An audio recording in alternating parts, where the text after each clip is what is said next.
Seniors, you are taking blood pressure medications at the wrong time. Have you ever wondered whether the problem with blood pressure medication is not the medicine itself, but the timing? A lot of seniors take their You're pills in the taking them at the morning wrong because time. that's what they've always done. Others take them at night because somebody once told them heart attacks happen early in the day. And both groups often assume the same thing, that there must be one universally correct hour on the clock. But that assumption that there is one perfect time everyone should take blood pressure medication is exactly where the confusion begins. Because if you are over 60, and especially if you are over 70, the question is not simply morning or night. The real question is, what kind of blood pressure medication are you taking? What is it doing inside your body while you sleep? What is it doing when you stand up in the morning? And what risks are you accidentally creating when you treat all blood pressure pills as if they behave the same way? That is what I want to walk you through today. Not fear, not hype, not one size fits all advice. I want to show you the actual logic behind timing. The circulation changes, the overnight fluid shifts, the fall risk, the bathroom trips, the dizziness, the reason one pill may belong early in the day while another may be perfectly fine later. And once you understand that, the title of this video is going to make sense in a much more precise way than it probably did at first. Because for many seniors, the mistake is not that they are taking every blood pressure medication at the wrong time. The mistake is that they are assuming timing does not matter at all, or they are assuming that night is automatically better, or they are taking a medication schedule that ignores how an older body actually behaves across a 24-hour cycle. And when the body changes with age, timing stops being a convenience issue. It becomes a safety issue. So let's build this from the ground up. The first thing to understand is that blood pressure is not static. It is not one number that stays frozen all day long. It follows a rhythm. In most healthy people, blood pressure drops during sleep, rises before waking, and then climbs more sharply when you sit up, stand up, start moving, start thinking, start living. Your cardiovascular system is constantly adapting to posture, activity, hydration status, stress hormones, temperature, meals, medication, and sleep. That part is true at any age, but here's what changes as people get older. The body becomes less flexible in how fast it can make those adjustments. The reflexes that help maintain blood pressure when you stand up, the ones involving your nerves, blood vessels, heart rate, and fluid balance, often become less responsive with age. Not always dramatically, sometimes just enough. Just enough that what used to be a small dip in blood pressure becomes dizziness. Just enough that what used to be a harmless bathroom trip at 2 a.m. becomes a stumble. Just enough that a medicine schedule that worked fine at 52 does not feel the same at 72. And this is why older adults cannot think about blood pressure medication timing the same way younger adults do. Now, I want to introduce a phrase that matters a lot here, and I do not want it to sound more intimidating than it is. Orthostatic hypotension. All that means is a drop in blood pressure when you stand up. That's it. You go from lying down or sitting to standing, and your pressure falls enough that your brain briefly gets less blood flow than it wants. What does that feel like? Lightheadedness, a little wave of weakness, a moment where the room feels unstable, a sense that your legs are not entirely interested in cooperation. Sometimes blurred vision, sometimes a kind of internal wobble that people struggle to describe, sometimes full fainting, but much more often just that shaky, off, not quite right sensation people dismiss by saying, "Oh, I stood up too fast." And yes, sometimes you did stand up too fast.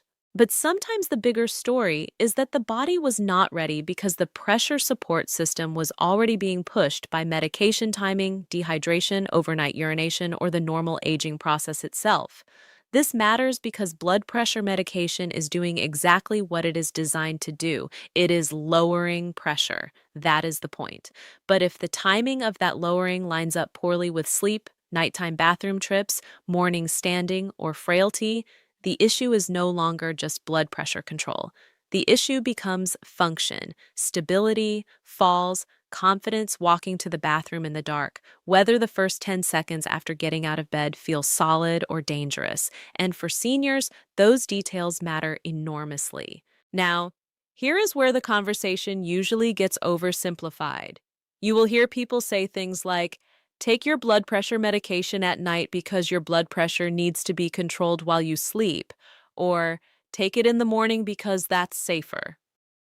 Both of those statements sound clean, both of them sound satisfying, and both of them are too simplistic to be genuinely useful. Large studies looking at morning versus evening dosing have found something very important. For many adults, routine bedtime dosing has not shown a clear cardiovascular advantage over morning dosing. In other words, the idea that everybody should move their blood pressure pills to nighttime for extra protection does not hold up the way people once hoped it would.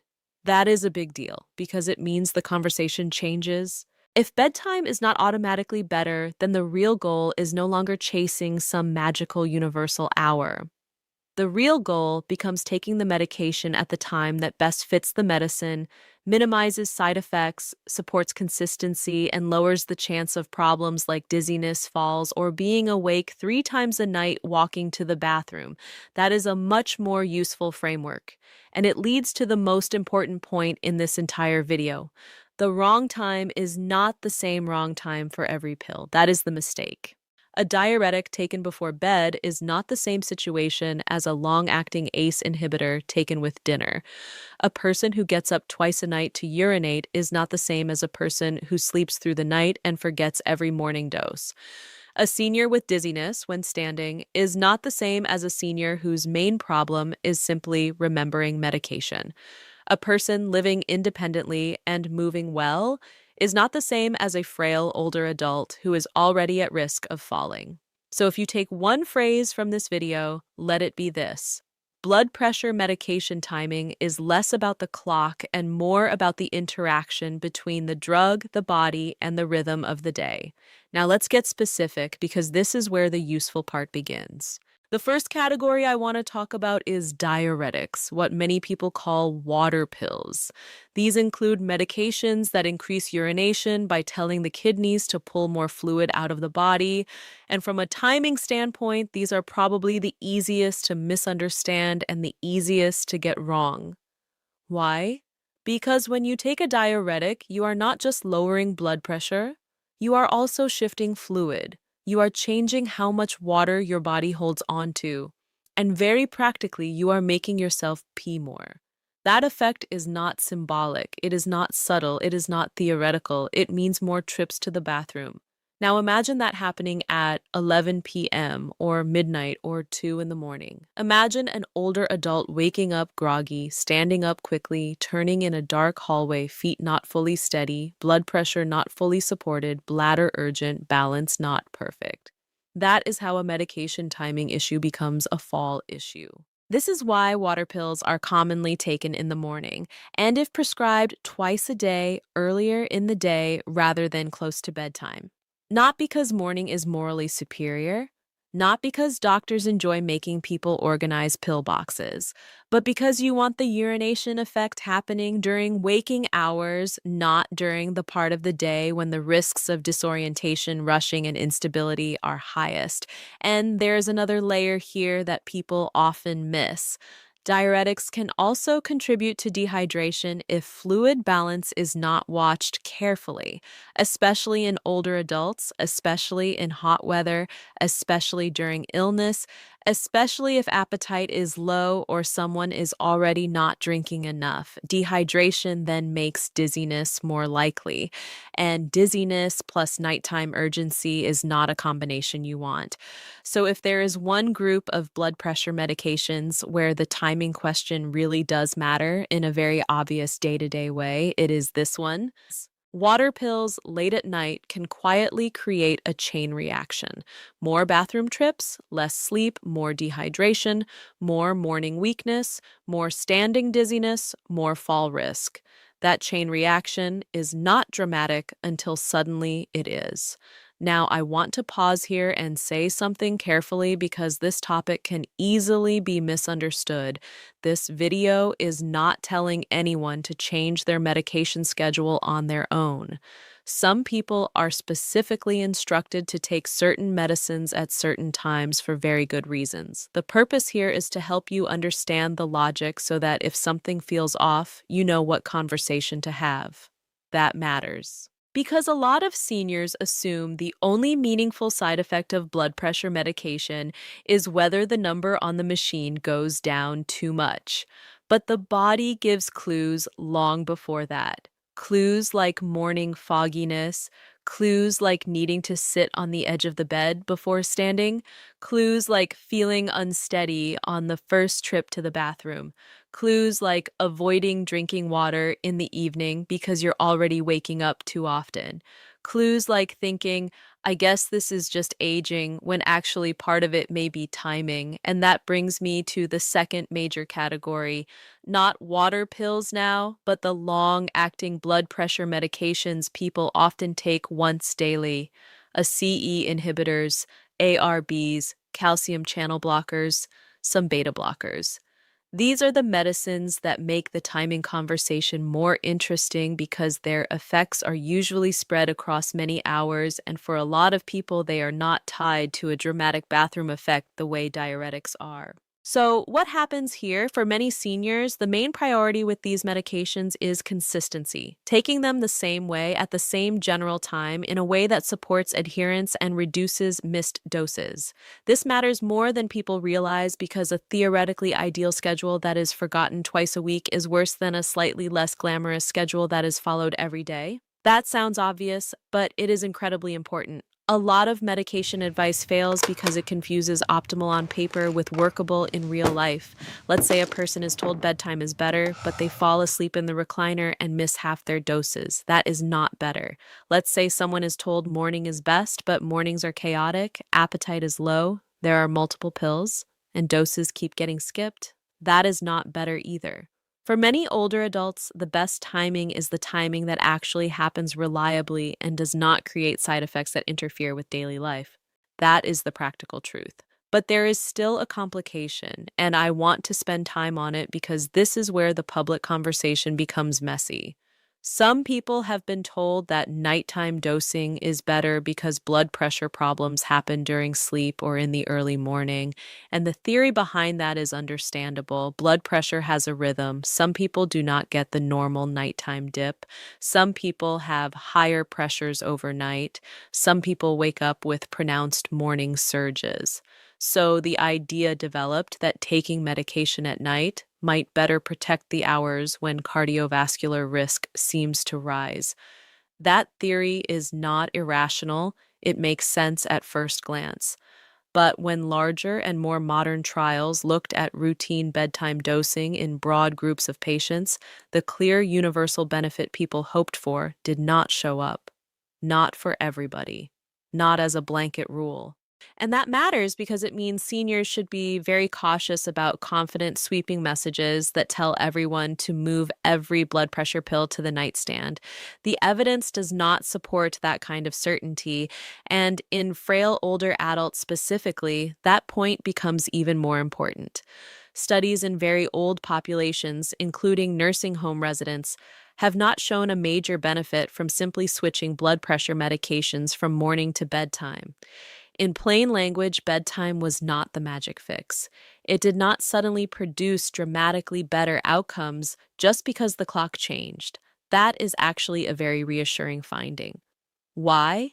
Because it gives us permission to stop chasing a myth and start paying attention to the person, not the headline, the person. What medication are they taking? Do they get dizzy when standing? Are they waking up at night? Have they fallen before? Do they have vision problems? Do they use a walker? Do they forget morning doses? Do they have swelling? Do they get up to urinate multiple times? Are they frail? Do they live alone? Do they rush out of bed when the phone rings? Do they take several medications that all stack their side effects at once? That is the real landscape. And once you see it, the title of this video stops being clickbait and starts becoming more specific. Seniors are often taking blood pressure medications at the wrong time, not because there is one perfect universal answer they missed, but because timing is being treated like a slogan instead of a physiological decision. Now let's talk about something else that changes with age, and this part is easy to underestimate. Sleep gets lighter, nighttime waking becomes more common, balance can become more fragile, vision in low light is often worse, reaction speed changes, muscle strength changes, the ability to correct a stumble changes. That means a small blood pressure dip that a younger adult would barely notice can feel very different in an older adult at 3 a.m. And that is why nighttime medication timing is not just about blood pressure, it is about what happens after the medication has already done its job. Does the person stay asleep? Do they wake up dizzy? Do they feel weak in the morning? Do they have one of those mornings where they stand up and immediately need to grab the dresser? Because if that is happening, then the question is not, is the medicine good or bad? The question becomes, is the timing interacting badly with the way this body gets through the night and starts the day? That is a much better question. Now, I want to bring in one more piece that I think people rarely discuss clearly enough, and that is the difference between blood pressure control and blood pressure overcorrection. Those are not the same thing. It is possible to have a medication plan that lowers blood pressure well on paper, but makes a person function worse in the real world. Maybe the number looks lovely in the clinic, but the person feels shaky every morning. Maybe the reading is controlled, but they are scared to stand quickly. Maybe the pressure is technically lower overnight, but they are having more bathroom trips, poorer sleep, and more instability. This is especially relevant in older adults because the goal is not just a beautiful number. The goal is blood pressure control that still allows the person to live safely and steadily. A medicine plan that helps the cuff but harms the person is not a great plan, and this is why symptom timing matters so much. If dizziness reliably happens in the morning, that is a clue. If bathroom urgency reliably happens after an evening dose, that is a clue. If lightheadedness is worse right after taking medication, that is a clue. If the person only feels unsteady on the first walk after getting out of bed, that is a clue. Patterns matter. The body is often more informative than people realize. Now, there is another group of seniors I want to talk about, and these are the ones who hear all of this and think, fine, then I'll just take everything earlier. But that is not automatically the right answer either, because timing is also about remembering. And this is where the conversation gets more human. Some people have very structured mornings, some don't. Some older adults take a lot of pills and do better tying them to an evening routine because that is the one part of the day that is stable. Maybe dinner is consistent, maybe bedtime medications are already organized, maybe mornings are disorganized because of caregiving, appointments, fatigue, slow starts, or simple forgetfulness. If an evening schedule is the only schedule that is truly reliable, that matters. Adherence matters. Taking a long-acting medication consistently may be more important than forcing a morning routine that constantly fails. Again, this is why there is no one-size-fits-all clock.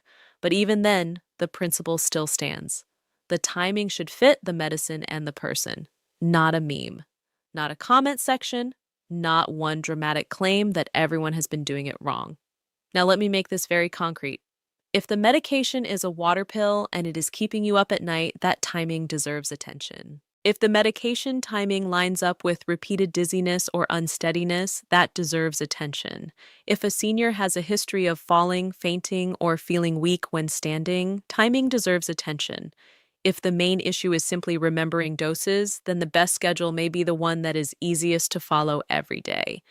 If a person was told years ago to take everything at night because night is better, but they have never revisited that advice even as their sleep, balance, or bathroom frequency change, timing deserves attention. That is the theme here, not panic, attention. Now, I want to talk about the morning itself because mornings are physiologically unusual in older adults.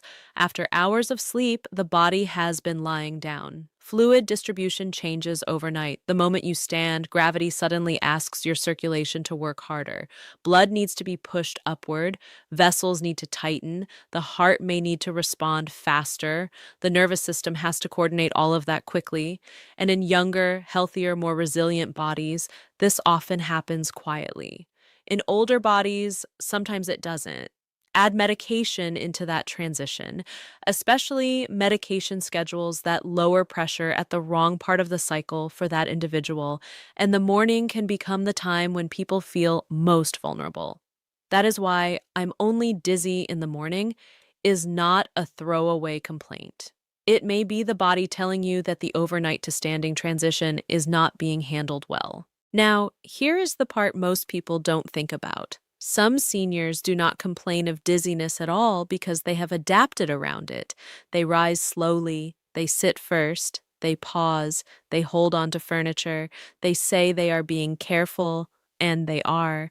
But sometimes that caution is quietly compensating for a problem no one has addressed. In other words, the body and the habits have already started working around the medication schedule. That is important because when somebody says, "No, I'm fine, I just take my time getting up," what they may actually be saying is, "I have built a routine around not trusting the first minute after standing, and if that started after a medication change or got worse after a timing change, that's worth noticing." Now, I want to zoom out for a moment. One of the most useful ideas in modern medicine is that older adults are not just younger adults with more birthdays. Aging changes pharmacology. Aging changes fluid balance. Aging changes kidney function. Aging changes sleep. Aging changes reflexes. Aging changes balance. Aging changes what side effects look like and how expensive those side effects can become. A younger person might take a nighttime dose, get up once to use the bathroom, and think nothing of it. An older adult might take the same nighttime dose, stand up in the dark, feel a pressure drop, lose balance for 1 second, and that 1 second changes the next 6 months of life. This is why medication timing deserves respect. Because in seniors, consequences are often not loud at first. They are quiet, a little worse sleep, a little more hesitation, a little more wobble, a little less confidence, then a near fall, then a fall. Then everyone starts reviewing the medication list after the fact. What I want is for people to think about timing before the fall becomes the thing that finally gets attention. That is the point of this video. So, what is the practical takeaway? The first is that bedtime is not automatically the superior time for all blood pressure medication. That myth is much stronger than the evidence. The second is that water pills are in a special category because timing them too late can create nighttime urination, sleep disruption, dehydration, and instability. The third is that symptoms matter. Dizziness, lightheadedness, early morning weakness, nighttime bathroom trips, near falls, blurry vision when standing, these are not random annoyances. They may be medication timing clues.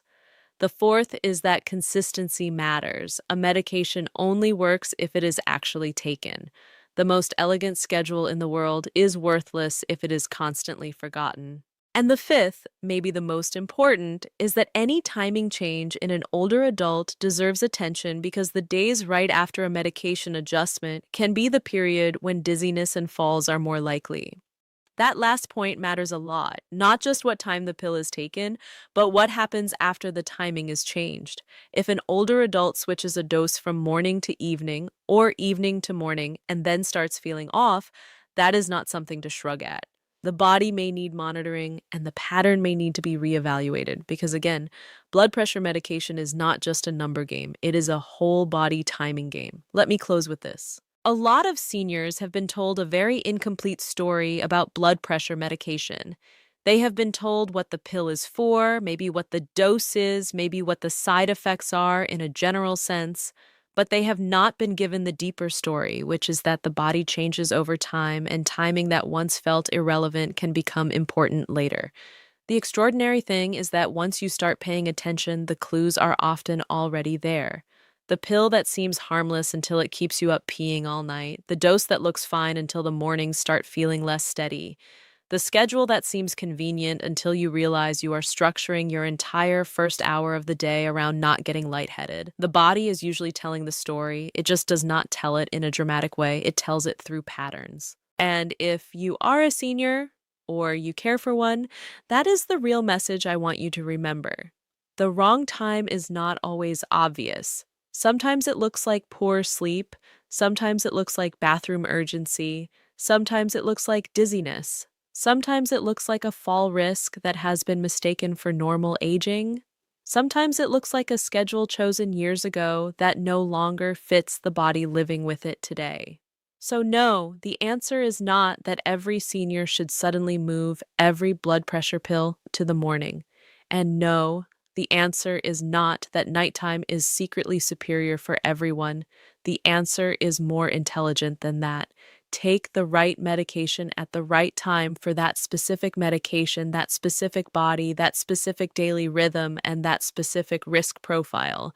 That is how timing starts making sense. And once you understand that, you stop asking, what is the best time for everyone? And you start asking the better question, what is this medication doing to this person at this time of day? That is the question that protects people. That is the question that prevents small side effects from becoming big consequences. And that is the question more seniors should be asking. So if this video helped you see blood pressure medication a little differently, make sure to subscribe to the channel. And if you want, leave a comment telling me which part surprised you most, the nighttime bathroom issue, the dizziness when standing, or the fact that bedtime is not automatically better. Thanks for watching, and I'll see you in the next video.